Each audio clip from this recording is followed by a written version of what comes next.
अस्सलाम वालेकुम। Welcome to the online classes of computer science from government degree college for women जोकाज़ो। आज हम जो टॉपिक कवर करेंगे वो है टेबल एंड क्वेरी, और ये जो लेक्चर है ये है FA ICS क्लासेस के लिए, सेकेंड ईयर के लिए। हम आज के लेक्चर में कवर करेंगे टेबल एंड क्वेरी। इसमें हम देखेंगे कि what are the data types in MS access. Microsoft access के अंदर कौन कौन सी डाटा टाइप्स यूज़ हो रही हैं डाटा को एंटर करने के लिए। एंड क्वेश्चन इस तरह से आ सकता है, explain different data types in MS access. सबसे पहले जिस डाटा टाइप को हम डिटेल में देखेंगे वो है text data type. Text data type use होती है स्टोर करने के लिए अल्फ़ाबेटिक यानी कि ABC टाइप के अल्फ़ाबेट्स एंड नंबर्स और स्पेशल कैरेक्टर्स। स्पेशल कैरेक्टर्स में आपके पास डॉलर साइन, हैश साइन, इस तरह के जितने भी साइंस हैं वो सब स्पेशल कैरेक्टर्स में आ सकते हैं।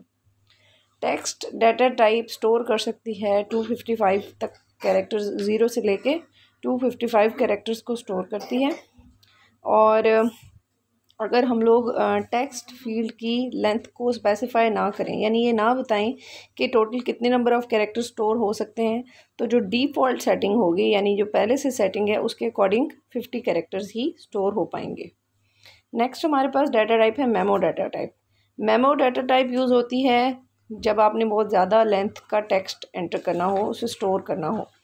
और नॉर्मली हम जब कुछ कमेंट्स या कुछ ऐसी चीज़ जो बहुत ज़्यादा टेक्स्ट पे मुश्तमिल है उसे स्टोर करें तो मेमो को यूज़ करते हैं। मेमो की जो फील्ड की मैक्सिमम कैपेसिटी वो है 64,000 कैरेक्टर्स, यानी आप 64,000 कैरेक्टर्स तक के कमेंट्स किसी भी एक फील्ड के अंदर ऐड कर सकते हैं। नेक्स्ट जो हमारे पास डाटा टाइप है वो है date time data type. Date time data type use होती है स्टोर करने के लिए डेट या और टाइम को। और जो फॉर्मेट यूज़ होता है, स्टैंडर्ड फॉर्मेट है, वो ये है कि MM for month, DD for date and YY for year, यानी पहले मंथ फिर डेट और फिर ईयर। ये डिफ़ॉल्ट फॉर्मेट है, इसे आप चेंज भी कर सकते हैं। जैसे पाकिस्तान में जो फॉर्मेट यूज़ होता है वो है DD यानी डेट, देन मंथ और फिर ईयर, ठीक है। नेक्स्ट जो हमारे पास डाटा टाइप है वो है numbers data type. Numbers data type use होती है स्टोर करने के लिए न्यूमेरिक डाटा। न्यूमेरिक डाटा में हमारे नंबर्स आ जाते हैं जैसे 1 2 3, और जिस फील्ड में हम लोग नंबर्स डाटा टाइप को यूज़ करते हैं उसके ऊपर हम लोग डिफरेंट किस्म के मैथमेटिकल कैलकुलेशंस भी अप्लाई कर सकते हैं। For example addition, subtraction, division, etc। और हमारे पास जो बाइट इंटीजर और लॉन्ग इंटीजर डाटा टाइप्स हैं, इन्हें हम डेसिमल वैल्यूज़ की फॉर्म में स्टोर नहीं कर सकते। और अगर आपने 4 डेसिमल प्लेसेस तक स्टोर करना हो तो आपको करेंसी डाटा टाइप यूज़ करनी पड़ेगी सिंगल या डबल नंबर फील्ड्स के अंदर। नेक्स्ट जो हमारे पास डाटा टाइप है वो है करेंसी डाटा टाइप। और जो करेंसी डाटा टाइप है ये यूज़ होती है स्टोर करने के लिए करेंसी, जैसे पाकिस्तान की करेंसी रुपीज़ में है। जो डिफ़ॉल्ट स्टाइल है करेंसी डाटा टाइप का, उसमें वो 2 डेसिमल प्लेसेस तक उसे राउंड कर देता है। डेसिमल प्लेसेस का मतलब है कि डॉट के बाद यानी इशारिया के बाद 2 नंबर्स ही आएंगे और वो 3rd नंबर को राउंड करके सेकंड में शिफ्ट कर देगा। नेगेटिव करेंसी को शो करने के लिए हमारे पास ब्रैकेट्स यूज़ होती हैं, और जो डॉलर साइन है वो ऑटोमेटिकली आ जाता है करेंसी डाटा टाइप के अंदर। नेक्स्ट हमारे पास जो डाटा टाइप है वो है ऑटो नंबर। ऑटो का मतलब होता है खुद ब खुद, यानी ऑटोमेटिकली ये नंबर जनरेट हो जाता है जैसे कोई न्यू रिकॉर्ड ऐड होता है, यानी ये क्रिएट करेगा एक यूनिक नंबर जैसे कोई न्यू रिकॉर्ड आएगा। और नॉर्मली ये 1 से स्टार्ट होता है और इंक्रीमेंटेड बाय 1, यानी 1 के अंदर नेक्स्ट रिकॉर्ड जब आएगा 1 ऐड हो जाएगा और सेकंड रिकॉर्ड का जो ऑटो नंबर होगा वो होगा 2, इसी तरह 3rd रिकॉर्ड का 3 एंड सो ऑन। नेक्स्ट हमारे पास जो डाटा टाइप है वो है येस नो डाटा टाइप। इसे बूलियन वैल्यू भी कहते हैं। बूलियन का मतलब है कि सिर्फ 2 पॉसिबल वैल्यूज़ ही स्टोर हो सकती हैं, येस नो, या फिर इन्हें हम ट्रू फॉल्स भी कहते हैं, ठीक है। अच्छा, ये जो येस नो डाटा टाइप है ये अगर आप देखें तो ये किस किस्म के एट्रीब्यूट के लिए यूज़ हो सकती है। फॉर एग्ज़ाम्पल जैसे एक एट्रीब्यूट है मैरिड। मैरिड का मतलब है कि आप मैरिड हैं या नहीं, तो इसके लिए 2 ही पॉसिबल वैल्यूज़ हैं, या तो आप हो सकते हैं तो येस आएगा, and if you are not married तो वो नो आएगा, ठीक है। और इसी तरह के डिफरेंट एट्रीब्यूट्स के लिए yes no data type use होती है। OLE object, OLE stands for object linking and embedding, यानी ऑब्जेक्ट को पहले लिंक करेंगे और फिर उसे एम्बेड करेंगे। लिंक का मतलब ये है कि किसी एक्सटर्नल एप्लीकेशन से या किसी एक्सटर्नल डॉक्यूमेंट को आप अपने इस पर्टिकुलर डेटाबेस के साथ लिंक करना चाह रहे हैं, उसमें ऐड करना चाह रहे हैं। इसमें कोई पिक्चर भी हो सकती है, आप कोई पिक्चर एक्सटर्नल सिस्टम से इंपोर्ट करना चाह रहे हैं, या फिर कोई डॉक्यूमेंट भी हो सकता है, जैसे एक्सेल या एक्सेस का कोई डॉक्यूमेंट हो सकता है, कोई वर्ड डॉक्यूमेंट हो सकता है। तो अब नॉर्मली जो हम लोग डाटा टाइप यूज़ करते हैं उसे कहते हैं OLE ऑब्जेक्ट। ऑब्जेक्ट वो पर्टिकुलर पिक्चर या वो पर्टिकुलर फाइल होगी जिसे हम एम्बेड कर रहे हैं। नेक्स्ट हमारे पास जो डाटा टाइप है वो बड़ी इंटरेस्टिंग है और इसे कहते हैं hyperlink. Hyperlink data type use होती है जब आपने स्टोर करना हो लिंक, डिफरेंट अदर फाइल्स का लिंक आपने स्टोर करना हो, ठीक है। और हो सकता है वो फ़ाइल आपके सिस्टम में ही पड़ी हो या किसी रिमोट सिस्टम में पड़ी हो या किसी वेबसाइट पे, वेब पेज पे पड़ी हो, तो आप उस पर्टिकुलर फ़ाइल का या उस पर्टिकुलर पेज का लिंक देंगे। अब जो हमारे पास लिंक या हाइपरलिंक का एड्रेस आप यूज़ करेंगे उसके टोटल 4 पार्ट्स होंगे। फर्स्ट पार्ट होता है the text that appears in the field, यानी वो टेक्स्ट जो फील्ड में अपेयर होना है वो आप शो करेंगे, ठीक है। फॉर एग्ज़ाम्पल आप गूगल होम पेज पे जाना चाह रहे हैं, तो जो टेक्स्ट आपको विजिबल होगा, शो होगा, वो होगा गूगल होम पेज, यानी उसका टेक्स्ट। और नेक्स्ट जो हमारे पास पार्ट है वो है पाथ टू अ फाइल, यानी अब उस पर्टिकुलर फाइल का आप प्रॉपर पाथ देंगे। जैसे ये नीचे एग्जांपल में देखें आप, Google home page then hash जो है वो सेपरेटर है, यानी हर पर्टिकुलर जो पार्ट है उसके दरमियान में सेपरेटर के तौर पे हैश यूज़ होगा। और इसका पाथ क्या है, http://www.google.com। सो ये हमारे पास URL है या फाइल का लिंक है। नेक्स्ट हमारे पास जो थर्ड पार्ट है वो है सब address that is a location in the file और पेज इन द वेबसाइट, यानी उस पर्टिकुलर वेबसाइट पे जब आप चले जाएंगे तो वहाँ पे किस फाइल में, किस लोकेशन पे, किस ड्राइव में आपकी फ़ाइल पड़ी हुई है। फॉर एग्जांपल ये देखें, नेक्स्ट जो हैश है सेपरेटर्स के बाद C:\/mydocuments/database.mdb, यानी database.mdb वो फाइल है जिसको आपने एक्सेस करना है, ठीक है। And the third part is the text that appears as a tool tip, यानी टूल टिप के तौर पे जो टेक्स्ट यूज़र है वो है माई टेबल, ठीक है। ये है हाइपरलिंक डाटा टाइप। अच्छा, जो नेक्स्ट टॉपिक अब हम कवर करने लगे हैं वो है टेबल रिलेशन या इसकी कैरेक्टरिस्टिक्स। टेबल को हम रिलेशन भी कहते हैं। क्वेश्चन इस तरह से आ सकता है, what is table, right different characteristics of a table और a relation and also define degree and cardinality of a relation. So हम ये देखेंगे कि टेबल क्या है, उसकी कैरेक्टरिस्टिक्स या उसकी प्रॉपर्टीज़ क्या हैं, और फिर हम ये देखेंगे एक टेबल की डिग्री क्या होती है, उसकी कार्डिनलिटी क्या होती है, ठीक है। So first of all, what is table? Table is the most important object of a database. It is the central concept of relational database. और जितना भी आपका डाटा है इस पर्टिकुलर ऑब्जेक्ट के अंदर स्टोर होता है टेबल्स की फॉर्म में, इसे हम रिलेशन भी कहते हैं। और एक पर्टिकुलर एग्जांपल जो हमारे पास यहाँ पे दी गई है वो ये है, ये एक टेबल है और जिसके अंदर हमारे पास आप ये कह सकते हैं कि ये स्टूडेंट का टेबल है, क्योंकि इसके अंदर जो एट्रीब्यूट्स हैं उनसे हमें पता चल रहा है कि ये कोई स्टूडेंट है जिसका कोई रजिस्ट्रेशन नंबर है, एक एट्रीब्यूट, नेक्स्ट नेम है एंड क्लास। सो हमारे पास इस पर्टिकुलर टेबल के अंदर कितने एट्रीब्यूट्स हैं, 3, और इन 3 एट्रीब्यूट्स के अगेंस्ट हमारे पास टोटल रिकॉर्ड्स कितने हैं, 3, यानी 3 स्टूडेंट्स का डाटा एंटर हुआ है। एक स्टूडेंट नदीम है जिनका रजिस्ट्रेशन नंबर 10 है और ये MSc क्लास के स्टूडेंट हैं। नेक्स्ट हमारे पास मोहम्मद उस्मान है, ये रजिस्ट्रेशन नंबर 20 है और ये BSc क्लास का स्टूडेंट है, ठीक है। अच्छा, दिस इज़ वेरी इंपॉर्टेंट कि आपको टेबल या रिलेशन की कैरेक्टरिस्टिक्स का पता हो, आपको पता हो कि टेबल किस तरीके से डाटा उसमें एंटर होगा, उसका स्ट्रक्चर कैसा होगा, कौन से रूल्स आपने फॉलो करने हैं, ठीक है। सबसे पहली जो प्रॉपर्टी है वो ये है कि each field of data contains only 1 value, यानी आपकी जो फील्ड है, एक पर्टिकुलर सेल है, उसमें सिर्फ एक ही वैल्यू होनी चाहिए, मल्टीपल वैल्यूज़ नहीं होनी चाहिए। Each column has a distinct name. College का जो कॉलम का नेम है यानी जो एट्रीब्यूट का नेम है उसे यूनिक होना चाहिए। मिसाल के तौर पे अगर आपने नेम आपका एक एट्रीब्यूट है क्लास, सो क्लास एक ही दफ़ा आएगा, दोबारा क्लास का एट्रीब्यूट नहीं आएगा। It is the name of attribute और फील्ड इट रिप्रेजेंट्स। ठीक है। नेक्स्ट एट्रीब्यूट है the order of column is insignificant. Column का जो ऑर्डर है, कॉलम्स आगे पीछे हो सकते हैं, ये कोई प्रॉब्लम नहीं है, इम्पॉर्टेंट बात नहीं है कि कॉलम को सीक्वेंस में होना चाहिए। रजिस्ट्रेशन के बाद नेम भी आ सकता है, क्लास भी आ सकती है। ठीक है, आप क्लास पहले भी कर सकते हैं, नेम बाद में कर सकते हैं, देन आप एड्रेस कर सकते हैं। So sequence is not important. इसी तरह the order of rows is insignificant. आप रोज़ का ऑर्डर भी इम्पॉर्टेंट नहीं है, आप रोज़ को रजिस्ट्रेशन नंबर वाइज भी आप उन्हें सॉर्टिंग कर सकते हैं कि रजिस्ट्रेशन नंबर के अकॉर्डिंग स्टार्ट हो, या आप नेम वाइज भी कर सकते हैं कि अल्फ़ाबेटिकली ए पहले जितने भी ए से स्टार्ट होने वाले नेम्स हैं वो आ जाएं, फिर बी।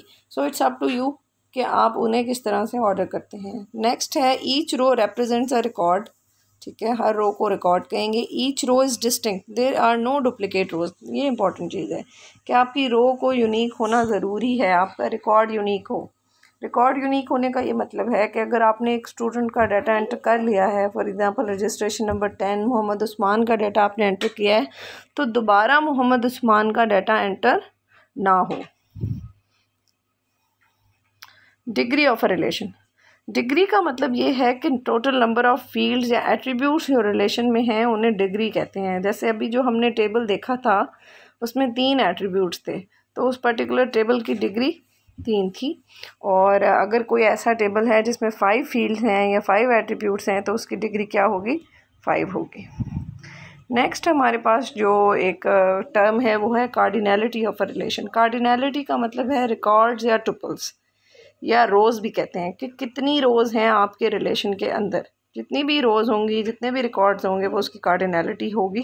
अब जो सैम्पल टेबल हमने अभी देखा था वो था, उसमें 3 रिकॉर्ड्स थे, यानी 3 स्टूडेंट्स का डाटा था, तो उसकी कार्डिनैलिटी 3 थी। इसी तरह अगर कोई ऐसा रिलेशन है जिसमें 50 रिकॉर्ड्स हैं तो उसकी कार्डिनैलिटी 50 होगी। ओके, नेक्स्ट हमारे पास जो टॉपिक इम्पॉर्टेंट हम कवर कर रहे हैं वो है फील्ड प्रॉपर्टी। क्वेश्चन इस तरह से आ सकता है, what is field property, discuss different field properties in detail. ठीक है, तो फील्ड प्रॉपर्टी को ज़रा डिटेल में देखते हैं कि क्या चीज़ है। फील्ड हम यहाँ पे एट्रीब्यूट को कह रहे हैं, या कोई एक सेल में जो डाटा आप एंटर कर रहे हैं, डाटा ये कुछ एक्चुअली फील्ड प्रॉपर्टी कुछ ऐसे रूल्स हैं जो ये डिफ़ाइन करते हैं कि डाटा किस तरह से एंटर होगा, कहाँ पे एंटर होगा और किस तरह से डिस्प्ले होगा, एमएस एक्सेस में शो कैसे होगा। हमें अगर प्रॉपर्टी सेट करनी है किसी फील्ड की तो हम डिज़ाइन व्यू में जाके भी ये काम कर सकते हैं, या फिर प्रॉपर्टी विंडो जो है वो भी यूज़ हो सकती है। Top pan is use for entering field names, data types and optional description of field, और बॉटम पैन यूज़ होता है फील्ड प्रॉपर्टीज़ को सेट करने के लिए। डिफरेंट फील्ड प्रॉपर्टीज़ यहाँ पे आपके सामने हैं, और ये जितनी भी फील्ड प्रॉपर्टीज़ हैं हम इन्हें एक एक करके डिटेल में देखेंगे। सबसे पहली फील्ड प्रॉपर्टी है फील्ड साइज़, यानी फील्ड का साइज़ कितना होगा, टोटल नंबर ऑफ कितने कैरेक्टर्स या कितने नंबर्स या कितना टेक्स्ट एंटर हो सकता है मैक्सिमम फील्ड के अंदर, यानी उसका साइज़ क्या है। जो डिफ़ॉल्ट साइज़ है टेक्स्ट का वो है 50 कैरेक्टर्स, और इसे हम लिमिट भी कर सकते हैं, स्मॉल भी कर सकते हैं, इसे बढ़ा भी सकते हैं। और मेन एडवांटेज ये है कि अगर जितना हम इसे टू दी पॉइंट रखेंगे उतनी हमारी डिस्क की स्पेस कम यूज़ होगी, और हम अपनी स्पेस को बचा सकते हैं, एफिशिएंटली यूज़ कर सकते हैं अवेलेबल स्पेस को। ठीक है, हमारे पास जो डिफरेंट डाटा टाइप्स जितना स्टोरेज यूज़ करती हैं वो ये टेबल हमारा शो कर रहा है कि जैसे बाइट जो है वो बाइट जो डाटा टाइप है वो कितने नंबर ऑफ़ बाइट्स यूज़ करती है 1, और वैल्यूज़ जो हमारे पास अलाउड हैं उसके लिए वो हैं 0 से 255। नेक्स्ट हमारे पास जो डाटा टाइप है इंटीजर, इंटीजर जो है वो -32,000 से लेकर +32,000 तक की वैल्यू स्टोर करती है, और ये नंबर कितना साइज़ हमारे पास मेमोरी में ऑक्यूपाई करेंगे 2 बाइट्स। इसी तरह लॉन्ग नंबर, लॉन्ग इंटीजर है, सिंगल है एंड डबल है। तो इन सब के साइजेस भी दिए गए हैं। नेक्स्ट हमारे पास जो फील्ड प्रॉपर्टी है, यानी हमारे पास जो डाटा सेव हो रहा है फील्ड्स के अंदर, उसकी जो नेक्स्ट प्रॉपर्टी वो है फॉर्मेट। फॉर्मेट का ये मतलब है कि डाटा किस तरह से डिस्प्ले होगा, किस तरह से शो होगा, यूज़र किस तरह से उसे देखेगा। तो ये काफ़ी इंपॉर्टेंट है कि आप डाटा को किस तरह से फॉर्मेट करें यूज़र के लिए। इसके दो पार्ट्स हैं, टेक्स्ट एंड मेमो, और इन्हें हम सेमीकोलन के थ्रू सेपरेट करते हैं। जो फर्स्ट पार्ट है जो कि टेक्स्ट है वो प्रॉपर्टी अप्लाई हो रही है फील्ड के ऊपर, और जो सेकंड पार्ट है विच इज़ मेमो ये अप्लाई होगी एम्प्टी फील्ड्स के ऊपर, ठीक है।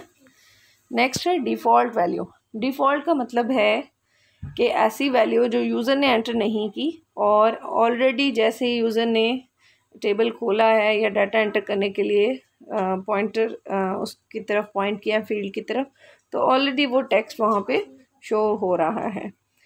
एक्चुअली होता ये है कि बहुत सारा डाटा बहुत सारे यूज़र्स के केस में सेम होता है। जैसे कि अगर आप स्टूडेंट्स एफएससी के स्टूडेंट्स का डाटा एंटर करें तो अगर उनकी क्वालिफ़िकेशन की फ़ील्ड में जाएं तो सब ने एफएससी ही की होगी।